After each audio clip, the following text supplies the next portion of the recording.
देश की राजनीति और लोकतंत्र के लिए एक बड़ा और ऐतिहासिक क्षण सामने आया है।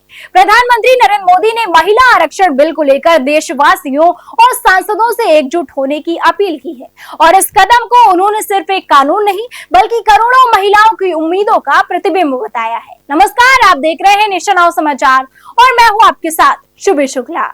प्रधानमंत्री नरेंद्र मोदी ने 9 अप्रैल यानी आज जारी अपने एक वीडियो संदेश में कहा कि प्रस्तावित संशोधन भारत की लोकतांत्रिक यात्रा में एक महत्वपूर्ण पड़ाव है। उन्होंने साफ कहा कि जब महिलाएं आगे बढ़ती है तो समाज भी आगे बढ़ता है और यही भारत की संस्कृति और सोच का मूल आधार रहा है। पीएम मोदी ने सांसदों से अपील की है कि वे इस ऐतिहासिक कदम का समर्थन करें और देश को एक नई दिशा देने में अपनी भूमिका निभाएं।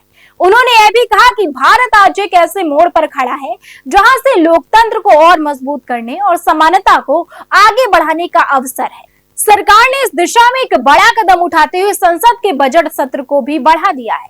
16 से 18 अप्रैल तक संसद की विशेष बैठक बुलाई गई है, जहां नारी शक्ति वंदन अधिनियम यानी महिला आरक्षण बिल में संशोधन पर चर्चा की जाएगी। इसे पारित करने की कोशिश भी की जाएगी।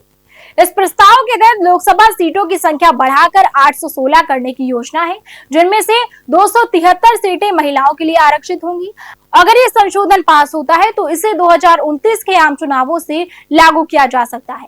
गौरतलब है कि साल 2023 में संविधान संशोधन के जरिए लोकसभा और विधानसभाओं में महिलाओं को 33% आरक्षण देने का प्रावधान किया गया था, लेकिन मौजूदा नियमों के तहत इसे जनगणना और परिसीमन के बाद लागू किया जाना था, जिससे इसके 2034 तक लागू होने की संभावना जताई जा रही थी। अब सरकार इस प्रक्रिया को तेज करने के लिए 2011 की जनगणना के आधार पर परिसीमन कराने की योजना बना रही है, ताकि महिला आरक्षण को जल्दी लागू किया जा सके। अपने संदेश में प्रधानमंत्री ने यह भी कहा कि भारत की आधी आबादी महिलाओं की है और देश की प्रगति में उनका योगदान बेहद अहम है।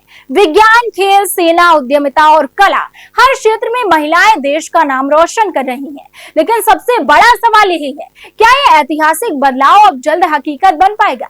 फिलहाल देश की नजरें 16 अप्रैल से शुरू होने वाले संसद के विशेष सत्र पर टिकी हैं, जहां इस बड़े फैसले की दिशा तय होगी। बने रहिए हमारे साथ और देखते रहिए नेशन नाउ समाचार।